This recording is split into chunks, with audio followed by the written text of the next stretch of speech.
constitucional. Hoy la negociación colectiva está amparada por nuestra Carta Política. ¿Qué ocurre? Básicamente el reclamo se basa sobre un derecho convencional, o sea, superior a la ley. Extrañamente, Angie, te comento que para el caso de las convenciones colectivas que firmó la extinta empresa Puertos de Colombia, para obtener el derecho a la pensión de invalidez, como este caso, los trabajadores debían haber perdido el 66% de su capacidad laboral. Mientras que para el sector privado, desde el año 90, con el decreto 758 de 1990, a los trabajadores del sector privado solo se les exige la pérdida del 50%, y esto posteriormente fue ratificado por la Ley 100 del 23 de diciembre del 93. O sea que el requisito es mayor, o era mayor, para los trabajadores portuarios. Como vimos anteriormente, el trabajador perdió el 74.50% de su capacidad laboral por el problema de la explosión que hubo en la bodega cuando él se encontraba laborando, o sea, se originó con base en un accidente de trabajo. Claro. Al presentar la demanda, la empresa alegaba que, y así lo alegó en casación, que no se había agotado el término de 6 meses para la recuperación de él. Pero la Corte descalificó ese argumento porque es que la norma convencional no lo consagra. Ahora, el fundamento legal básicamente está consagrado en los artículos 467 y 469 del Código Sustantivo del Trabajo. Exacto. Estas normas consagraban en ese momento, pues ya fueron reformadas, de un requisito a substantiam actus que se maneja en materia laboral, y es unos requisitos especialísimos que debe tener el depósito de la convención colectiva ante las entidades del trabajo. El problema aquí en este asunto es que la convención que se lleva el proceso, Angie, tenía la constancia de autenticación de la secretaria de la Oficina del Trabajo de Barranquilla. Entonces, el juzgado de descongestión, el Tribunal de Descongestión de Santa Rosa de Viterbo, y con ese argumento tumbaron el 99% de la sentencia que profirieron los jueces, dijo que eso no era válido, porque debía haber sido autenticada. Desvirtuando la presunción de que todos los empleados públicos se someten a los parámetros legales, la presunción de legalidad. Exacto, totalmente. Con ese argumento se cayeron el 99% de las sentencias proferidas por los jueces de Barranquilla especialmente. Afortunadamente ya la Corte rectificó ese criterio, los pocos negocios que han llegado a casación, y este específicamente, que es la marcha. ¿Qué ocurre?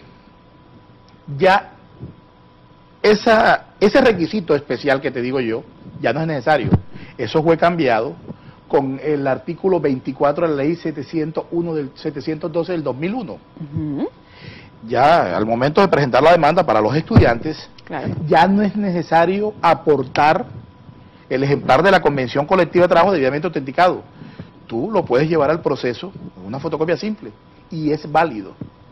Y hay una sentencia de la Corte Suprema de Justicia, Sala de Casación Laboral, radicación 16505, del 25 de octubre del 2001, con ponencia del honorable magistrado doctor Carlos Isaac Nader, donde ya se avala y se acepta este procedimiento.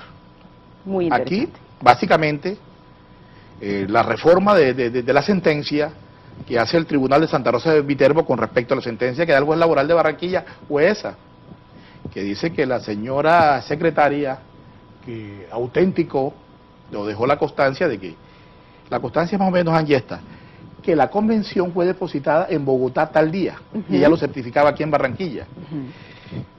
Decían que esta prueba no era viable porque debía certificarla la misma funcionaria del ministerio en Bogotá, desvirtuando todos los parámetros de que era una funcionaria pública que estaba avalando, y así lo acepta la Corte en la ponencia, y el artículo 54, literal A, del nuevo Código de Procedimiento Laboral ya lo consagra.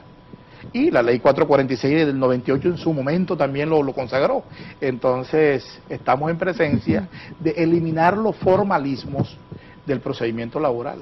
Infortunadamente, Angie, a una cantidad de trabajadores que no tuvieron la fortuna de ir a la Corte, le tumbaron los fallos con ese argumento. Pero te explico una cosa, y no recuerdo ahora la sentencia, pero cuando la Corte Suprema de Justicia, Sala de Casación Laboral, estaba dividida en 2 secciones, de un año, yo después te mandaré esa información para que tú se la hagas llegar a los estudiantes y a los televidentes. El doctor Ernesto Jiménez Díaz ya se había pronunciado al respecto. Sí. Hace muchos años. Y la Corte le había dado validez a la constancia que había dejado la secretaria del Ministerio de la Oficina del Trabajo de Barranquilla. O sea que el fundamento es acogido por el tribunal, que lo acogieron todos los tribunales de congestión en el país para tumbar los fallos, o ese, que la constancia de autenticación debía ser estrictamente por el funcionario de Bogotá. Ya la Corte, para fortuna del derecho y fortuna de los trabajadores, ya eliminó ese requisito. Por eso es que yo digo que es un fallo sin precedentes y sobre todo muy novedoso y que le expande mucho al estudiante y sobre todo le ayuda a su crecimiento profesional, porque ya lo que los veteranos han adelantado por nosotros a nos toca, bueno, ya está un poco más despejado el camino según lo que ellos han recorrido, doctor, pero estamos hablando de que cuando el tribunal tumba lo que había estipulado el juzgado sexto laboral, en un 99%, casi que con ese fundamento que usted acaba de explicar. ¿Cómo hace entonces usted para atacar eso? ¿Cómo logró que sí se le reconociera o que casara parcialmente la Corte Suprema de Justicia? Sí, efectivamente, ya desde el año 2000... Le pregunto esto porque, bueno, yo me leí la sentencia y está muy interesante y sobre todo los fundamentos que usted alega son excepcionales, pero obviamente los televidentes quieren saberlo de su boca, que usted podría explicarlo mejor que yo todavía. Sí, exactamente. Ya este concepto, como te lo dije, desde el año 2001 venía siendo reevaluado por la Honorable Corte Suprema de Justicia. Se recurrió al recurso extraordinario de casación para hacer valer los derechos, que ya era la última oportunidad que tenía el trabajador de que sus derechos le fueran reconocidos.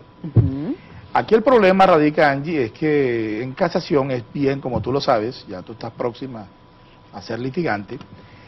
En casación, más que todo en materia laboral, existe un rigorismo técnico tremendo, y eso es lo bien difícil.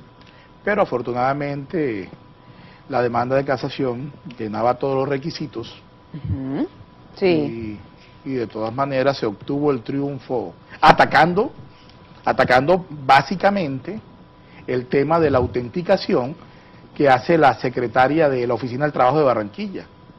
Y se dijo que sí era válida porque era una funcionaria pública que pidió la certificación en el ejercicio de funciones y que la convención colectiva de trabajo sí era válida. Y efectivamente la Corte admite ese argumento y le da plena aplicación al artículo 117 que consagra la pensión de invalidez y confirma la decisión del juzgado en el sentido de reconocer la pensión desde el año 90 en cuantía del 100%, ya no el 50%, como había dicho el tribunal, sino el 100%, y aplica íntegramente la norma convencional. Claro que sí. De hecho, me voy a permitir leer unos fragmentos de esta sentencia, la radicación 31616, que dice lo siguiente, y nos vamos entonces para una pausa institucional. Para decidir sobre las pretensiones de la demanda, el juez de segundo grado aseveró que el demandante no demostró adecuadamente la convención colectiva de trabajo, documento contractual que a su juicio le daba fundamento a las peticiones por no haber sido autenticado por el funcionario depositario del mismo, lo que usted acababa de explicar. Esa deducción del tribunal, como lo ha reiterado esta sala de la Corte, es realmente equivocada, puesto que hay que tomar en cuenta que quien suscribió la nota de depósito de la Convención Colectiva de Trabajo allegada al proceso es un funcionario público y por ende sus actos se presumen legales. Respecto de la prueba de la Convención Colectiva de Trabajo, esta sala de la Corte ha precisado, entre otras, en las sentencias del 4 de diciembre de 2002, tomen atenta nota, estimados televidentes, 4 de diciembre de 2002, radicación 18948, 12 de febrero de 2003, radicación 19318 y 5 de octubre de 2004, radicación 23228. Y se transcribe un párrafo muy interesante que en el próximo bloque de jurisprudencia el día daremos lectura a este acápite. Regresamos después de la pausa.